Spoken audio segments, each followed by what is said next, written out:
My daughter-in-law always treated me with disdain, but when my son got into an accident and fell into a coma, she suddenly became caring. I installed cameras in his hospital room, and what I saw, I'm glad you're here with me. Please listen to my story till the end and let me know which city you're listening from. That way I can see how far my story has traveled. I never trusted Amanda from the day my son brought her home. That was 5 years ago when Michael was 32 and she was 28. Something about the way she looked at our family photos on the mantelpiece, calculating, measuring, made my skin crawl. But Michael was in love, and what could I say? That his fiancée smiled too widely when she learned he'd inherit the family business. I kept my mouth shut at their wedding. I smiled in the photographs. I played the role of the gracious mother-in-law, even when Amanda made little comments about my casseroles being too heavy or my advice being outdated. Michael was happy, and that was supposed to be enough. But it wasn't just me. My sister Carol noticed it too. "She never asks about him," Carol said once after a family dinner. "She asks about his job, his salary, his investments, never about how he's feeling." I'd brushed it off then. Now I wish I hadn't. The accident happened on a Tuesday evening in March. Michael was driving home from work when a truck ran a red light. The police said he never had a chance to brake. The impact was on the driver's side, massive head trauma. They put him in a medically induced coma at St. Mary's Hospital. I got to the ICU before Amanda did. I'll never forget seeing my boy in that bed, tubes and wires everywhere, machines breathing for him. The doctor, Dr. Patterson, a kind man in his 50s, explained that the next 72 hours were critical. Brain swelling, possible permanent damage. They were doing everything they could. Amanda arrived 20 minutes later. She walked into that room, looked at Michael, and her first question was, "What did the insurance company say?" I stared at her. My son was fighting for his life, and she was asking about insurance? "I just mean, we need to know what's covered," she said quickly, seeing my expression. "Medical bills, you know. I'm just being practical." Practical. That word would haunt me. For the first 3 days, Amanda barely visited. She came for an hour in the morning, then disappeared. "I can't handle seeing him like this," she told the nurses. "It's too painful." But I stayed. I held Michael's hand and talked to him, the way the doctors said we should. I told him about the garden, about the neighbors, about anything I could think of. On the 4th day, something changed. Amanda started coming every afternoon at exactly 2 o'clock, when I usually went to the cafeteria for coffee. At first, I thought she was finally stepping up, finally being the wife my son needed. The nurses commented on it. "She's so devoted," one said, "stays for hours." But Michael wasn't improving. In fact, Dr. Patterson seemed concerned. "His vitals are fluctuating in ways I can't explain," he told me on day 7. "We're running more tests." That same afternoon, I came back from the cafeteria 15 minutes early. I was tired of their burnt coffee and wanted to get back to Michael. As I approached his room, I saw Amanda through the window. She was standing beside his bed, and she was holding something, a syringe. My blood turned to ice. I watched as she injected something into his IV line. Her movements were quick, practiced. Then she disposed of the syringe in her purse, not in the medical waste container, and sat down, pulling out her phone as if nothing had happened. I stood frozen in that hallway. What had I just seen? Was I losing my mind? Maybe it was medication. Maybe the nurses had asked her to do something. But why would they? And why hide the syringe? I didn't confront her. Not then. I went back to the cafeteria and sat there, shaking, trying to think clearly. When I returned to Michael's room an hour later, Amanda was gone. The nurse said she'd left around 3 o'clock, like always. That night, I couldn't sleep.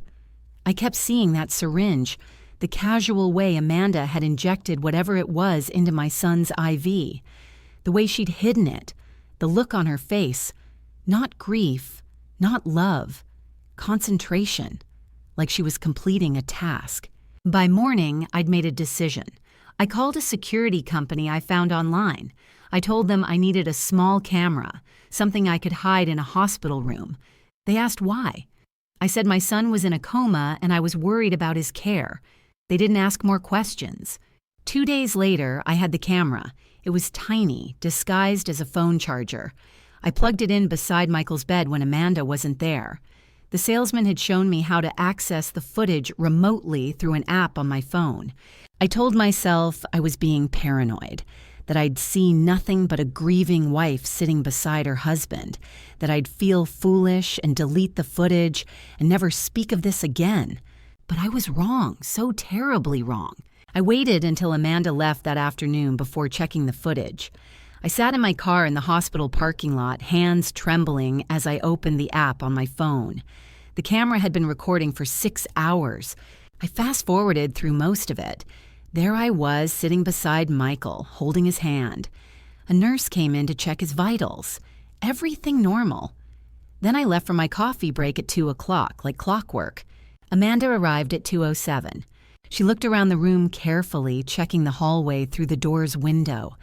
Then she reached into her purse and pulled out a small vial and a syringe. My heart was pounding so hard I could hear it in my ears. She filled the syringe with clear liquid from the vial. She moved to Michael's IV line, found the injection port, and pushed the plunger slowly. The whole thing took less than 30 seconds. Then she wrapped the syringe and vial in tissues, buried them deep in her purse, and sat down beside the bed. She took out her phone and started scrolling through it, her face completely blank. I watched the footage 3 more times. Each time I saw the same thing. Deliberate. Calculated. She was injecting my son with something, and she was hiding it from everyone. What was in that syringe? What was she doing to him? I sat there in that parking lot for over an hour trying to process what I'd seen.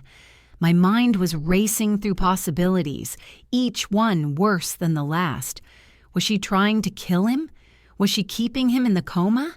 Dr. Patterson had said Michael's condition was puzzling, that his vitals were unstable in unexpected ways. Could Amanda be causing that? The thought made me physically ill. I opened my car door and vomited onto the pavement. My son was helpless, completely dependent on machines and medications and the people around him. And his own wife was doing something to him, something she was desperate to hide. Why? The question burned in my mind. Why would Amanda hurt Michael? Then I remembered that first question she'd asked in the ICU. What did the insurance company say? I grabbed my phone and called my brother-in-law, Richard. He was an accountant, practical and discreet. "Richard, I need to ask you something confidential," I said. "If something happened to Michael, God forbid, what would Amanda get?" There was a pause. "You mean financially?" "Yes." "Well, there's the life insurance through his company. That's substantial, probably $2 million.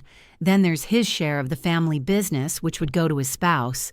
Plus their joint accounts, the house, investments. Margaret, why are you asking this?" $2 million in life insurance alone, plus everything else. If Michael died, Amanda would be a very wealthy widow.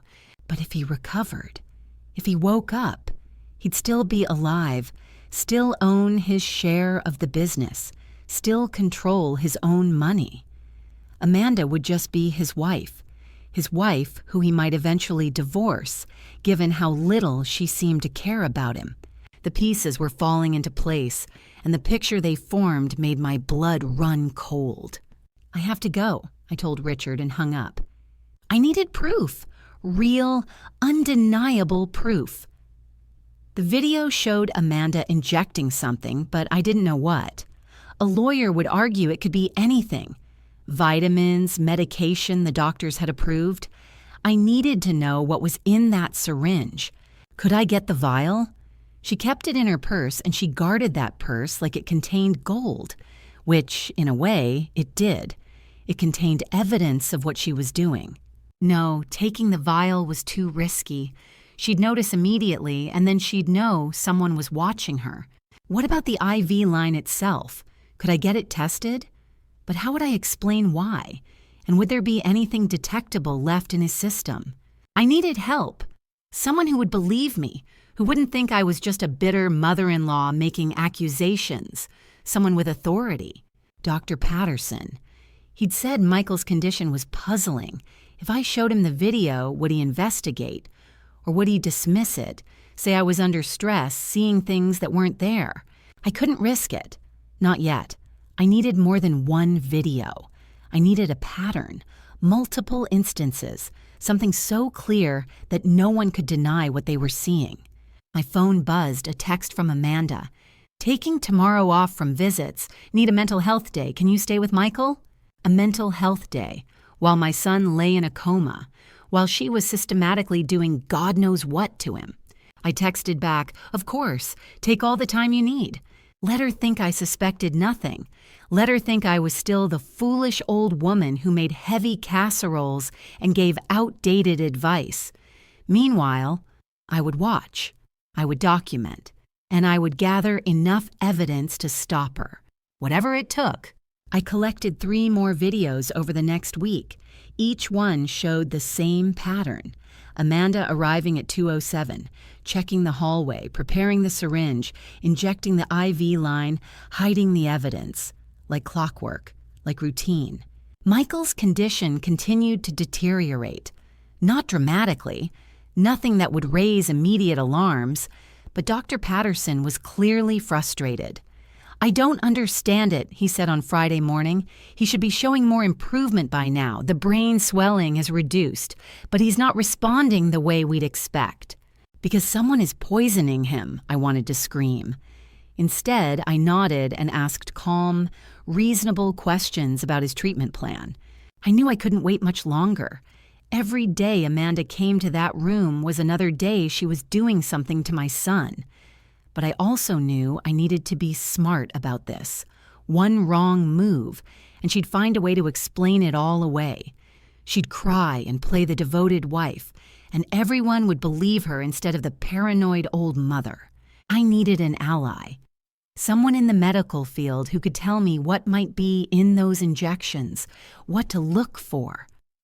I thought about Dr. Patterson, but he was Michael's primary physician, too close to the situation.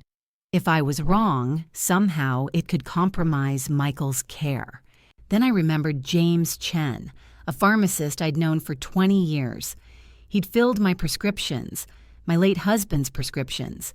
He was trustworthy, discreet, and he knew medications. I visited his pharmacy on Saturday morning when I knew it wouldn't be busy.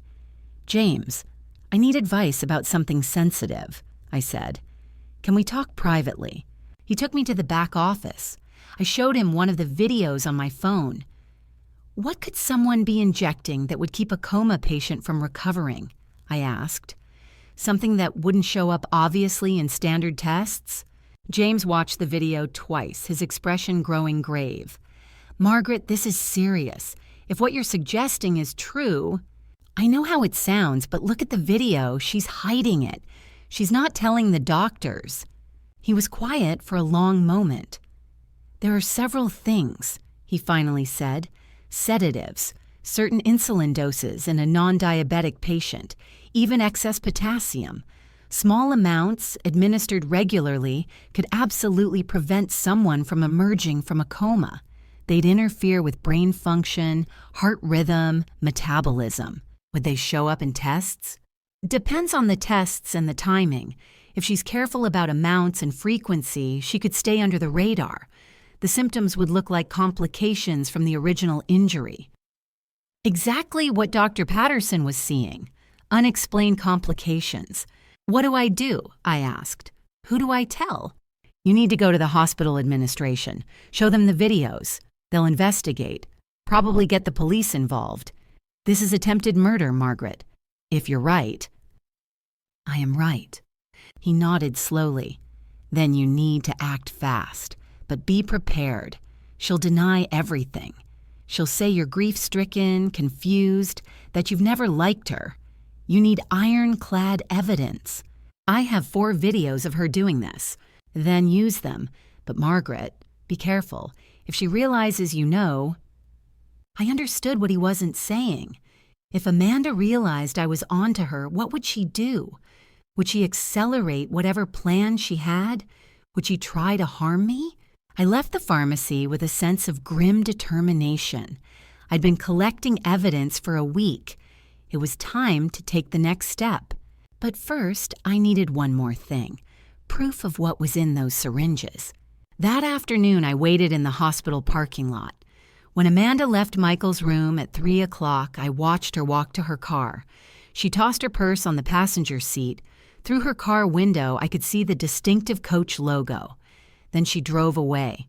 She'd be back tomorrow. She always came back. That evening, I called the hospital administrator's office and made an appointment for Monday morning. "It's regarding patient safety," I told the secretary. "It's urgent." Sunday afternoon, as I sat beside Michael's bed, Amanda texted me, "Coming by in an hour. Need to talk to you." My heart skipped. Need to talk to me? That was new. We barely spoke beyond pleasantries. When she arrived, she had a strange expression on her face, guarded, calculating. She didn't sit down immediately. Instead, she stood at the foot of Michael's bed, studying me. "You've been here a lot lately," she said. "He's my son." "More than usual, I mean. Every day, long hours." Her voice was casual, but her eyes weren't. "The nurses mentioned it, said you've been very attentive." "Is that a problem?" "No, of course not. I just worry you're exhausting yourself. Maybe you should take a few days off. I can cover the visits." She wanted me gone. She wanted me away from Michael. "I'm fine," I said firmly. "I won't leave him." Something flickered across her face. Annoyance? Fear? She recovered quickly, forcing a smile. "Well, just don't overdo it. We want you healthy too." After she left, I sat there, heart pounding. She suspected something. Not everything, maybe, but something. The way she'd looked at the room, like she was searching for cameras. Had I been too obvious? Had I changed my routine in some noticeable way? I checked the camera. It was still in place, still recording. Monday morning couldn't come fast enough. The hospital administrator was a thin woman in her 50s named Helen Cortez. I'd seen her around St. Mary's over the years. Efficient, no nonsense, the kind of person who ran a tight ship.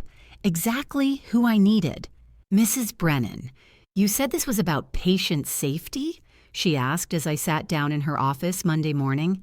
"It's about my son, Michael Brennan, room 417.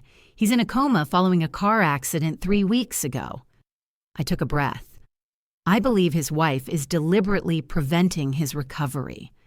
Her expression didn't change, but I saw her pen pause over her notepad. That's a serious accusation. I have evidence. I pulled out my phone and opened the video files. I installed a camera in his room because I noticed suspicious behavior. This is what I found. I showed her all 4 videos. She watched in silence, her face growing progressively graver. When the last video finished, she was quiet for a long moment. "Mrs. Brennan, do you know what she's injecting?" "No, but I spoke to a pharmacist friend. He said there are several substances that could prevent someone from emerging from a coma. Sedatives, insulin, potassium. Small amounts, administered regularly, could look like complications from his original injury, which is what his doctors have been seeing." Exactly. Helen Cortez reached for her phone. "I need to call hospital security and our legal team. This footage shows clear tampering with a patient's IV line.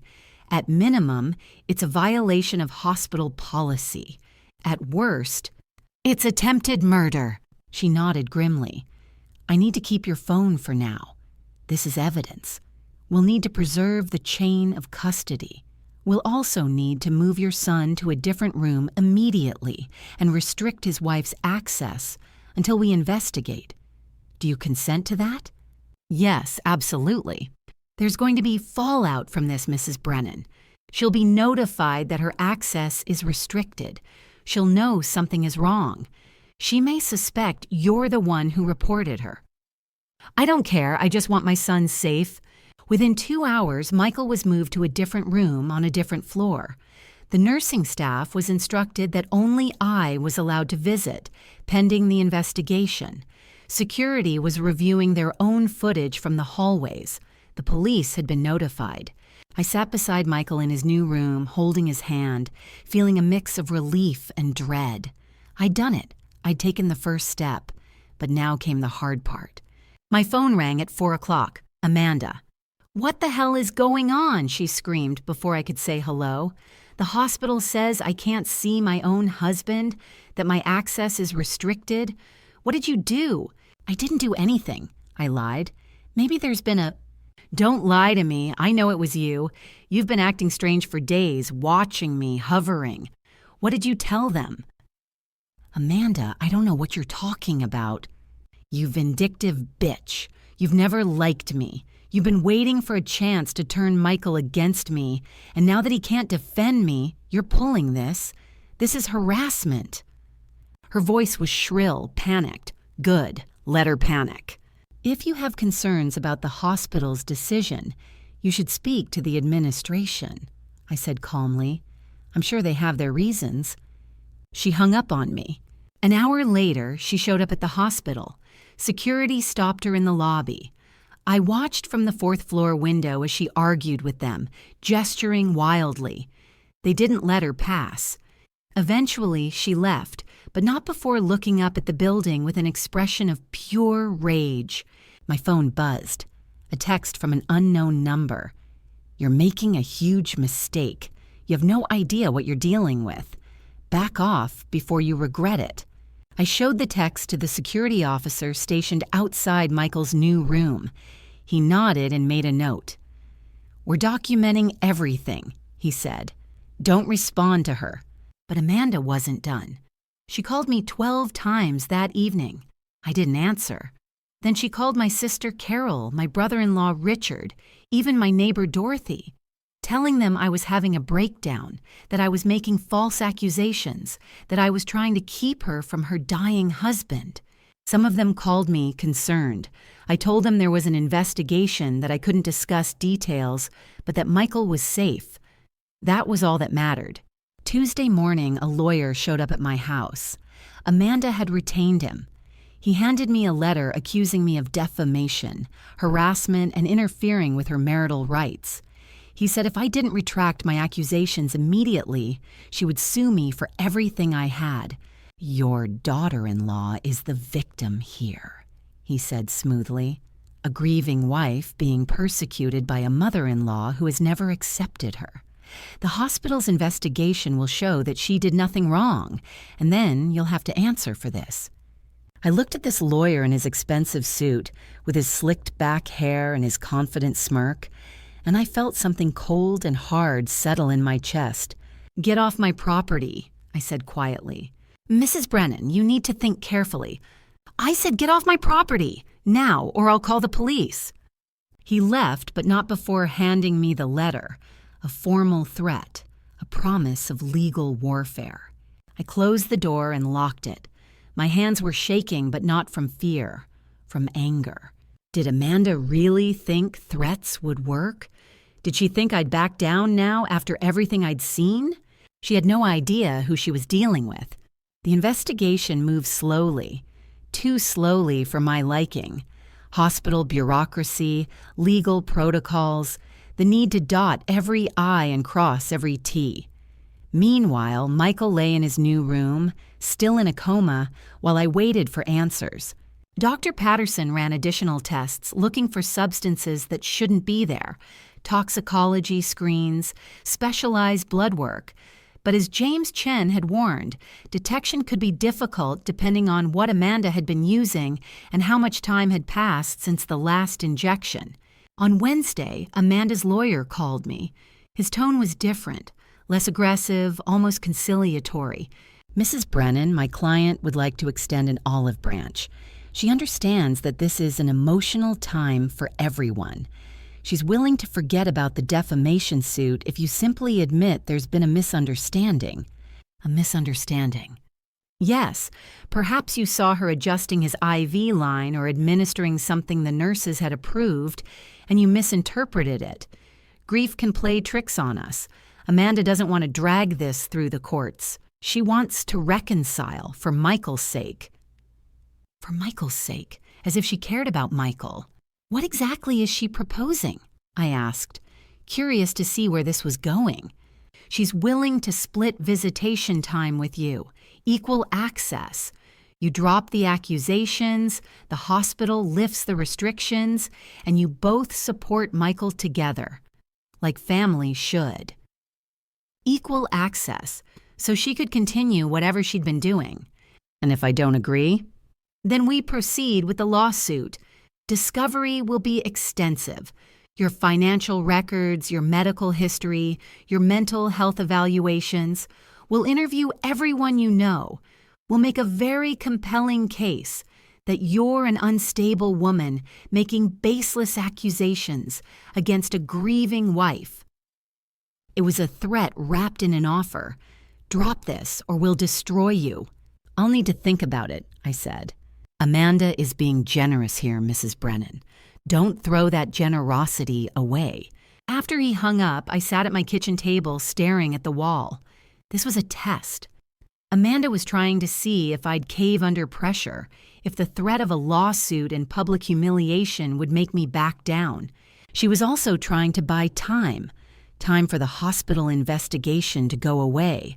Time for whatever was in Michael's system to clear completely. Time to make me look like a fool. I called my sister Carol. I need to talk, I said. Can you come over? Carol arrived within the hour, bringing coffee and her no-nonsense attitude. I told her everything. The videos, the injections, Amanda's threats, the lawyer's offer. Don't you dare take that offer, Carol said fiercely. You know what you saw. You have proof. But what if the investigation doesn't find anything? What if too much time has passed? She'll sue me, Carol. She'll drag me through court. So let her. You'll fight back. You have the videos. You have the pharmacist's expert opinion. You have Michael's unexplained complications. Carol grabbed my hand. Margaret, that woman was hurting your son. You did the right thing by stopping her. Don't let her bully you into backing down now. Carol's conviction steadied me. She was right. I'd come too far to give up now. I'm not taking the offer, I said. Good, and you're not fighting this alone. Richard and I are with you. We'll help with legal fees if it comes to that. We'll testify to what we've seen. Her behavior, her focus on money, all of it. I felt tears prick my eyes. Thank you. Your family? Of course we're here. Over the next few days, I found support in unexpected places. My neighbor Dorothy, who Amanda had called trying to turn against me, called back. That girl always seemed off to me, Dorothy said. Too smooth, too perfect. I believe you, Margaret. James Chen, the pharmacist, offered to serve as an expert witness if needed. What you're describing matches patterns we see in certain poisoning cases, he said. I'll explain that to anyone who asks. Even one of Michael's co-workers reached out after hearing through the grapevine what was happening. Amanda was always asking about his life insurance policy, the co-worker said. She wanted to know the exact payout, the terms, everything. We thought it was weird at the time. Piece by piece, I was building a support network. People who believed me. People who'd seen glimpses of Amanda's true nature. On Friday, the hospital called. They'd found something in Michael's blood work, traces of a sedative that wasn't part of his prescribed treatment plan. Not enough to be conclusive on its own, but enough to raise serious questions. We're continuing the investigation, Helen Cortez told me. We're also reporting this to the police formally. They'll want to interview you. I'll tell them everything. Mrs. Brennan, you should know, Amanda's lawyer has been calling. He's threatening legal action against the hospital, too. This is going to get messy. I understand. But we believe you. The evidence supports your concerns. We're not backing down." Neither was I. That evening, I got another text from Amanda's number. "You're going to regret this. All of this. When Michael wakes up and I tell him what you've done, he'll never forgive you. You'll lose him forever. Is that what you want?" I stared at the text for a long time. It was meant to hurt, to make me doubt myself, to make me wonder if Michael would believe her version of events instead of mine. But I'd seen the videos. I knew the truth. I deleted the text and blocked the number. Let her threaten. Let her lawyer send letters. Let her tell the world I was a crazy old woman making up stories. I wasn't backing down, not now, not ever. The doorbell rang on Sunday afternoon. I wasn't expecting anyone. When I looked through the peephole, my blood ran cold. Amanda stood on my porch, and she wasn't alone.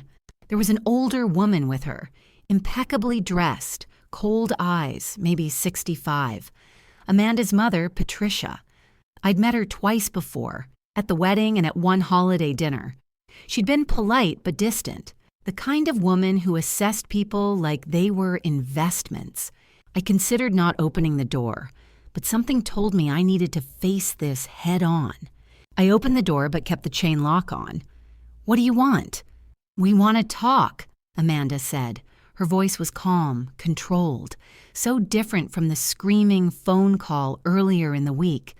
"Please, Margaret, can we come in? We need to clear the air." "I have nothing to say to you." Patricia stepped forward.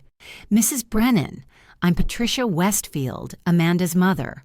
I understand there's been a terrible misunderstanding. I think if we all just sit down like civilized people, we can resolve this." A misunderstanding. That word again. "There's no misunderstanding," I said. "I know what I saw." "Then let us explain what you actually saw," Patricia said smoothly. 5 minutes. That's all we're asking." Against my better judgment, I unhooked the chain and let them in. But I left the front door open and kept my phone in my pocket, ready to call the police if needed. They sat on my couch like they belonged there. Amanda kept her hands folded in her lap, the picture of a grieving wife. Patricia surveyed my living room with barely concealed disdain. "Margaret," Amanda began, "I understand why you're confused. This has been traumatic for all of us. But what you saw on those videos, it wasn't what you think. You were injecting something into Michael's IV line, something you hid from the doctors and nurses. Vitamin B complex," she said without missing a beat. "His doctor mentioned that coma patients sometimes benefit from additional B vitamins, but the hospital's insurance doesn't always cover it, so I was giving it to him myself. I didn't tell the nurses because I didn't want them to think I was overstepping. It was a lie, a smooth practice lie. But it was also clever, just plausible enough that someone who wanted to believe her might. Why did you hide the syringe in your purse instead of disposing of it properly?" I was going to throw it away at home. Hospital waste disposal can be complicated, and I didn't want to leave sharp objects around. I was being careful. Every answer came too quickly, too smoothly, like she'd rehearsed this. "If it was just vitamins, why didn't you tell anyone? Why the secrecy?" "Because I knew how it would look." Amanda's voice rose slightly, a crack in the facade. "I knew you'd twist it into something sinister. You've never liked me, Margaret. You've been waiting for a chance to come between Michael and me. That's not true, isn't it?" Patricia cut in, her voice sharp. "From what Amanda's told me, you've been hostile toward her from day one. You've never accepted her as Michael's wife. You've made comments about her cooking, her clothes, her career, and now, when she's trying to care for her husband in the most difficult time of their lives, you're accusing her of attempted murder. I have video evidence of her giving her husband vitamins. That's what any investigation will show, because that's what it was." Patricia leaned forward. "Here's what's really happening, Margaret. You're a widow who lost her husband 5 years ago. Your son is the only family you have left, and you can't stand that he chose Amanda over you. Now that he's vulnerable, you see an opportunity to get rid of her and have him all to yourself. The accusation hit like a slap. That's absurd. Is it? You installed hidden cameras in his hospital room. You had his wife banned from seeing him. You're making wild accusations that could destroy her reputation, her career, her life. And for what? Because you're lonely and jealous? I'm protecting my son. You're smothering him. Amanda stood up, and for a moment her mask slipped. I saw the calculation in her eyes, the cold assessment. Then she blinked and tears appeared. Please, Margaret, please, I love Michael. I'm begging you to stop this. Drop the accusations. Let me see my husband. Let me be there for him. If you loved him, you wouldn't have been asking about his life insurance before you even knew if he'd survive. Silence fell like a hammer. Amanda's tears dried up instantly. Patricia's expression hardened. I'd said too much, revealed too much about what I knew. So that's what this is really about, Patricia said coldly. Money. You think Amanda is after Michael's money. I think she's been planning this for a while. I think she saw an opportunity when the accident happened. Amanda laughed, a harsh, bitter sound. You're insane. You're actually insane. Get out of my house. With pleasure. Amanda headed for the door, her mother close behind. But at the threshold, Amanda turned back. Her expression was no longer sad or pleading. It was fury, pure and cold. You're going to lose everything, she said quietly. When the investigation clears me, and it will, you'll be the one who looks like a monster, a bitter old woman who tried to destroy her son's marriage. Michael will wake up, and I'll make sure he knows exactly what you've done. You'll never see him again, never see your grandchildren if we have them. You'll die alone, Margaret, with nothing and no one. We'll see about that. They left. I closed and locked the door, then leaned against it, heart pounding. My hands were shaking, not from fear exactly, but from the intensity of the confrontation. The mask had slipped. I'd seen the real Amanda, cold, calculating, vicious. And I'd seen something else too. Desperation. She was worried. The investigation was ongoing and she couldn't control it. So she tried to control me instead, to manipulate me into backing down. It hadn't worked. I walked to the window and watched them get into Patricia's Mercedes.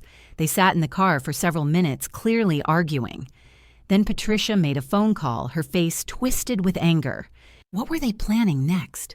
I realized I was afraid, not of their threats or their lawyers, but afraid that somehow, despite everything, they'd find a way to win, that Amanda would walk away free and I'd be left looking like the villain.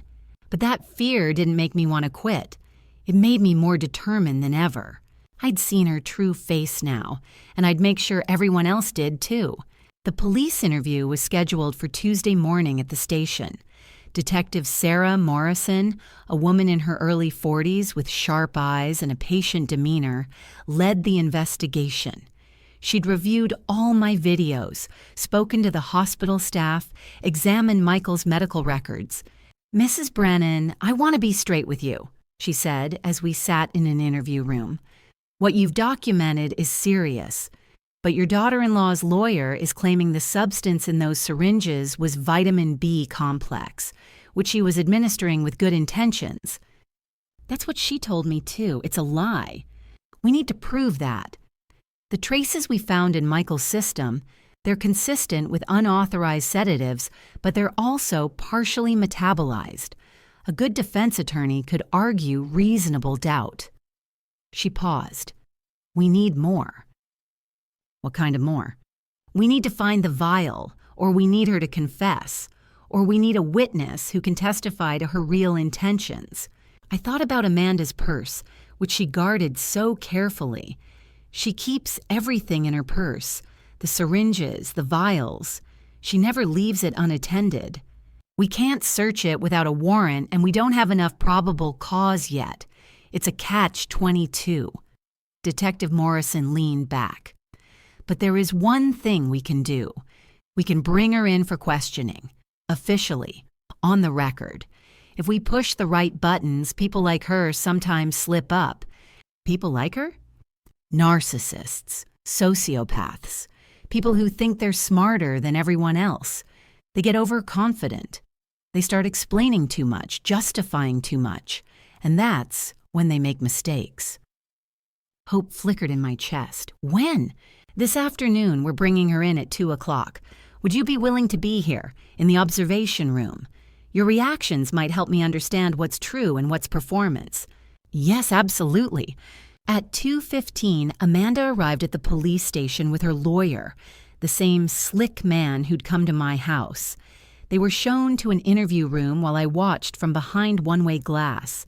Amanda looked perfect, as always. Hair-styled, makeup flawless, dressed in a conservative navy dress that screamed, respectable, grieving wife. But I could see the tension in her shoulders, the way her hands gripped her purse. Detective Morrison started with simple questions. How long had Amanda and Michael been married? What was their relationship like? When did she last see him before the accident? Amanda answered smoothly, painting a picture of a perfect marriage. We were planning to start a family, she said, dabbing at her eyes with a tissue. And then this terrible accident happened. When did you first visit him in the hospital? The night of the accident. I was devastated. But you didn't visit much in the first few days, according to hospital records. It was too painful. I could barely look at him like that, so helpless. I felt guilty that I couldn't be stronger. But then you started visiting regularly, every day at 2 o'clock. I forced myself to be there for him. That's what wives do. Detective Morrison slid a photo across the table, a still frame from one of my videos showing Amanda with the syringe. Can you explain what you're doing here? Amanda barely glanced at it. I was administering vitamin B complex. His doctor mentioned it could help with his recovery. Which doctor? A brief hesitation. Dr. Patterson. Dr. Patterson says he never authorized any such treatment. He mentioned it in passing. I took initiative. Where did you get the vitamins? A pharmacy. I don't remember which one. Do you have receipts? I don't keep receipts for small purchases. Vitamin B complex for daily injection isn't a small purchase, Mrs. Brennan. It would require a prescription for that dosage and form. I may have ordered it online. From where? I don't remember. It was a stressful time, the lawyer interjected. Detective, my client has been cooperative. She's explained what she was doing and why. If you're suggesting something nefarious, you need evidence. We have evidence of unauthorized substances in the patient's bloodstream. Vitamins can show up in blood work. Not these substances. We found traces of midazolam. That's a sedative, Mr. Harrison, not a vitamin. The room went silent. Amanda's face paled. I don't know what that is. It's a drug used to keep people sedated. In the dosage found in your husband, it would absolutely prevent him from emerging from a coma. I didn't give him that. I gave him vitamins. Then how did midazolam get into his system? I don't know. Maybe the hospital. The hospital didn't administer it. It's not on his chart. No doctor prescribed it. But we have 4 videos of you injecting something into his IV line, something you hid from the staff. Amanda's composure was cracking. This is insane. You're twisting everything. I was trying to help my husband. By keeping him in a coma? I didn't! Her voice rose. Why would I do that? For $2 million in life insurance, plus his share of the family business, plus all his assets. Detective Morrison leaned forward. Your husband was worth more to you in a coma or dead than awake and healthy? That's not true. I love Michael. Do you? Because witnesses say the first thing you asked about at the hospital was his insurance policy. You've made multiple calls to the insurance company in the past 3 weeks, asking about payout timelines. You've consulted with a financial advisor about what happens to Michael's business shares if he's incapacitated long term. Each fact hit like a hammer. Amanda's lawyer was frantically taking notes, whispering to her, but she wasn't listening. She was staring at Detective Morrison with something like disbelief. "You've been investigating me?" "Of course we have. You're a suspect in an attempted murder investigation." "This is harassment. My mother-in-law put you up to this. She's been trying to destroy me from the beginning." "Your mother-in-law provided evidence of a crime. Everything else we found on our own." Detective Morrison slid another document across the table, including this, a browser history from your laptop showing searches for drugs that prevent coma recovery and undetectable sedatives. These searches were made 2 weeks before your husband's accident. I felt my breath catch. They'd found her search history, evidence of premeditation. Amanda stared at the document. Her lawyer grabbed it, read it, and his expression shifted from confident to concerned. "My computer was hacked." "It wasn't hacked. Our forensic team verified that. Then someone else used it." "Who? Who else had access to your password-protected laptop in your home?" Amanda had no answer. She looked at her lawyer desperately, but he was reading through the search history, and I could see the exact moment he realized his client was guilty. "I need to consult with my client privately," he said. "Of course." Detective Morrison stood. "Take your time. But Mrs. Brennan, you should know, we're getting a warrant for your purse. If there are any vials or syringes in there, we'll find them. And if they contain midazolam or any other unauthorized substance, that's hard evidence." "I want to call my mother," Amanda said suddenly, her voice small. "You can make a call, but think carefully about what you want to say, because anything you say can be used in court." I watched through the glass as Amanda and her lawyer conferred in urgent whispers. Her perfect facade was gone. She looked panicked, cornered. The mask had finally shattered completely. Detective Morrison joined me in the observation room.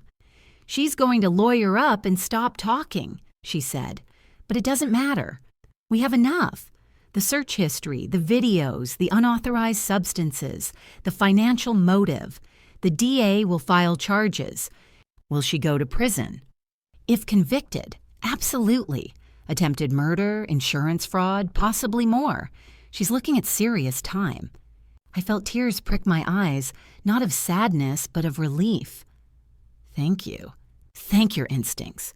If you hadn't been paying attention, if you hadn't acted when you did..." She didn't finish, but she didn't need to. Michael would have died, and Amanda would have gotten away with it. The arrest happened that same evening. Detective Morrison and 2 officers went to Amanda's apartment with a warrant. They found exactly what they were looking for: 3 vials of midazolam, a box of syringes, and a handwritten log detailing dosages and timing. She'd been keeping records. Meticulous, organized records of how much she was giving Michael and when. It was the final nail in her coffin, proof of premeditation, planning, intent.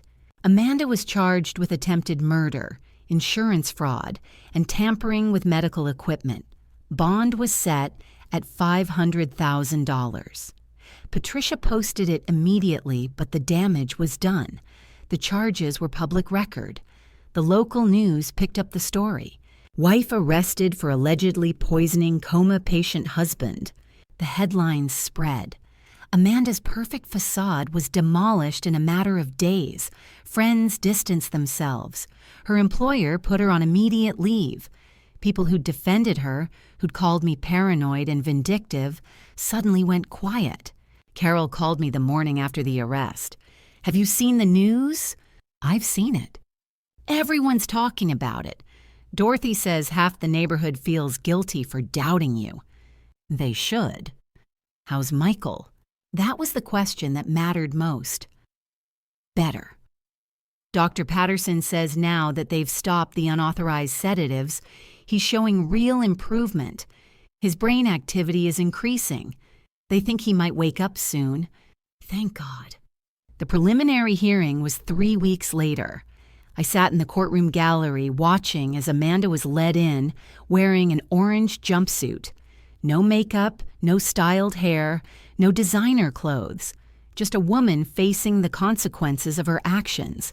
The prosecution laid out their case methodically.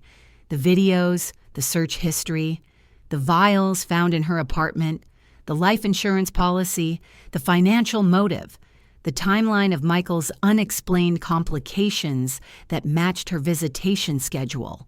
Amanda's new lawyer, Patricia, had hired someone more expensive, more aggressive, tried to argue that the evidence was circumstantial, that the search history could have been for a novel she was writing, that the vitamins in her apartment were mislabeled, that Michael's complications were coincidental. But the judge wasn't buying it. "There's more than enough evidence to proceed to trial," she said. "The defendant will remain free on bond pending trial, but with strict conditions. She is not to go within 500 feet of the hospital or have any contact with the victim or his family." Amanda's face was stone, but when she glanced at me across the courtroom, I saw the hatred in her eyes. Good. Let her hate me. I'd save my son's life. The trial was scheduled for 6 months later, but it never happened. Amanda's lawyer must have explained the mountain of evidence against her, the near certainty of conviction, the lengthy prison sentence she'd face. 3 months after the arrest, they offered a plea deal. Amanda would plead guilty to attempted manslaughter and insurance fraud. In exchange, she'd serve 15 years in prison with possibility of parole after 10. The prosecutor called to ask if I approved. "It's less than she deserves," he said, "but it's a guaranteed conviction. If we go to trial, there's always a risk, however small." "I want her to admit what she did," I said. "In court. On the record. I want her to say it out loud." "That's part of the deal. She has to allocute. Explain in her own words what she did and why. Then I approve." The plea hearing was on a gray morning in November. Amanda stood before the judge in her orange jumpsuit, her lawyer beside her. Patricia sat in the front row, looking 20 years older than when I'd last seen her. "Mrs. Brennan, do you understand the charges against you?" the judge asked. "Yes, Your Honor." Amanda's voice was barely audible. "And do you wish to plead guilty to attempted manslaughter in the second degree and insurance fraud?" "Yes, Your Honor." "You need to explain to the court, in your own words, what you did." Silence. Amanda's lawyer whispered something to her. She took a shaky breath. I gave my husband medications that weren't prescribed, to keep him sedated, to keep him from waking up from his coma." "Why did you do that?" Another long pause. "Because if he died, I would inherit his estate and receive his life insurance payout." The courtroom was absolutely silent. "So you attempted to murder your husband for financial gain?" "Yes, Your Honor." Those words hung in the air: confession, admission, truth. The judge accepted the plea and sentenced Amanda to 15 years in state prison. She was remanded immediately into custody. As the bailiffs led her away, she looked back once, not at her mother, but at me. I met her gaze steadily. I didn't smile, didn't gloat. I simply watched as she was taken away to face the consequences of her choices. Outside the courthouse, reporters swarmed. I gave a brief statement. "I'm grateful that justice has been served. My focus now is entirely on my son's recovery." Detective Morrison found me in the parking lot. "You did good, Margaret. You trusted your instincts and you didn't back down. That takes courage. I just wanted my son safe. He is safe because of you." As I drove home, I felt a strange mix of emotions. Relief, certainly. Satisfaction that Amanda would spend the next decade in prison. But also exhaustion. The past months had taken their toll. But it was over, finally, completely over. Amanda had lost everything. Her freedom, her reputation, her future. Patricia had lost her daughter to prison and her credibility along with it. The family that had threatened me, manipulated me, tried to destroy me had been utterly defeated. And Michael? My son was alive, still in a coma but improving every day. Dr. Patterson was optimistic about his chances for a full recovery. I'd won, not through manipulation or cruelty, but through persistence and truth. Justice had been served. 2 weeks after Amanda's sentencing, Michael woke up. I was sitting beside his bed, reading him a mystery novel the way I'd done for weeks, when his fingers twitched in mine. I looked up and saw his eyes moving beneath his lids. "Michael, honey, can you hear me?" His eyes opened, unfocused at first, then gradually clearing. He looked at me, confused, trying to speak around the breathing tube. "Don't try to talk," I said, tears streaming down my face. "You're in the hospital. You were in an accident, but you're okay. You're going to be okay." I pressed the call button for the nurse. Within minutes, the room filled with medical staff. Dr. Patterson examined Michael, asked him simple questions. Squeeze my hand, blink twice, follow the light. Michael did all of it. "This is excellent," Dr. Patterson said, smiling. "Michael, you've been in a medically induced coma for several weeks, but you're showing strong cognitive function. We're going to remove the breathing tube and start your recovery process." Over the next few days, Michael grew stronger. The fog lifted. He remembered the accident, the truck running the red light, the impact, nothing after. He didn't remember the weeks in the coma, didn't remember Amanda's visits, didn't know what had happened. I waited until he was strong enough, until the doctors said he could handle difficult news. Then I told him everything. He didn't believe me at first. "Amanda tried to kill me. Mom, that's insane." I know how it sounds, but it's true. I showed him the police reports, the news articles, the plea agreement. I showed him the videos I'd taken. Michael watched them in silence. I saw the exact moment it sank in. The woman he'd married, the woman he'd loved, had been slowly poisoning him for financial gain. "She's in prison," I said softly. "She confessed. She's serving 15 years. Michael closed his eyes. "I don't understand. How did I not see it? How did I not know? She was good at hiding it. She fooled everyone. Not you." I had doubts from the beginning, but I never imagined this. Michael reached for my hand.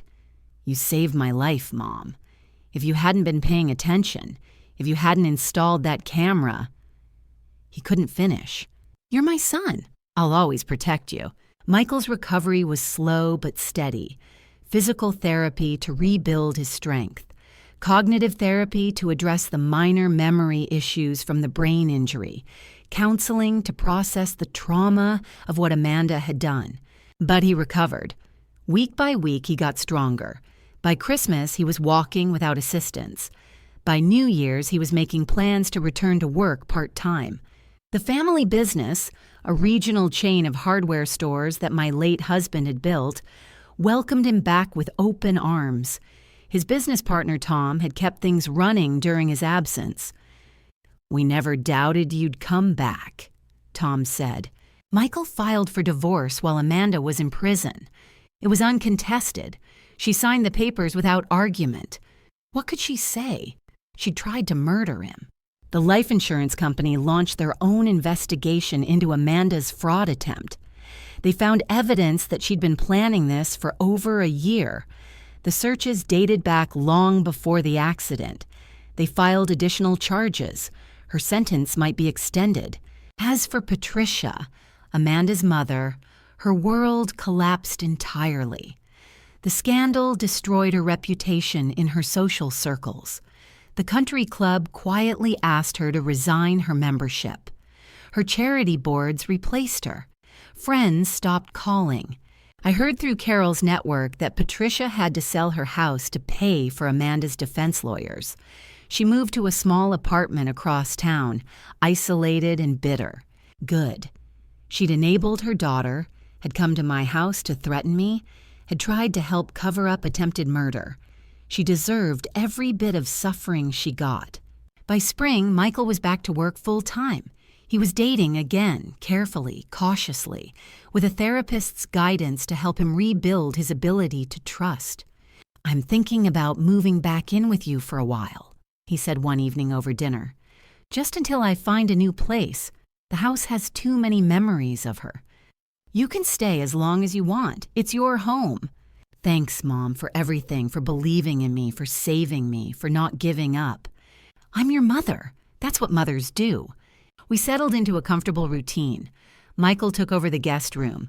We had dinner together most nights, watched old movies, worked in the garden on weekends. It was peaceful in a way my life hadn't been in years. Carol and Richard became regular visitors. Dorothy stopped by with casseroles. Actually, good casseroles, unlike the ones Amanda used to criticize.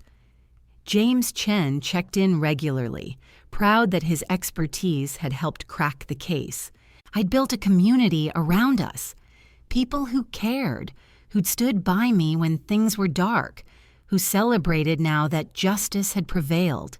Meanwhile, somewhere in a women's correctional facility, Amanda wore a gray uniform and followed institutional rules.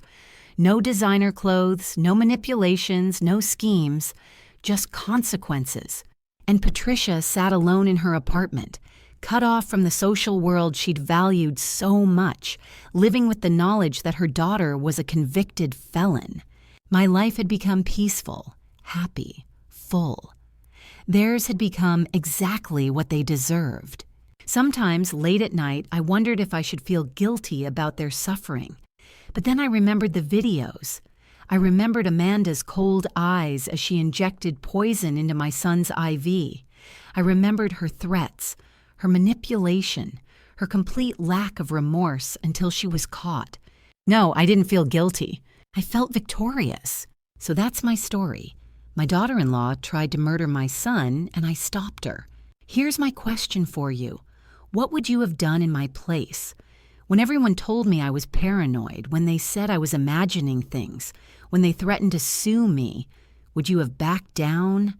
Or would you have trusted your instincts and fought for the person you love? Leave a comment below. I read them all. And if you want to hear more stories like this, real stories about real people facing impossible situations, subscribe to my channel. You never know when you might need to trust your instincts too. Thanks for listening, and remember, always protect your family. No matter what it costs, retry.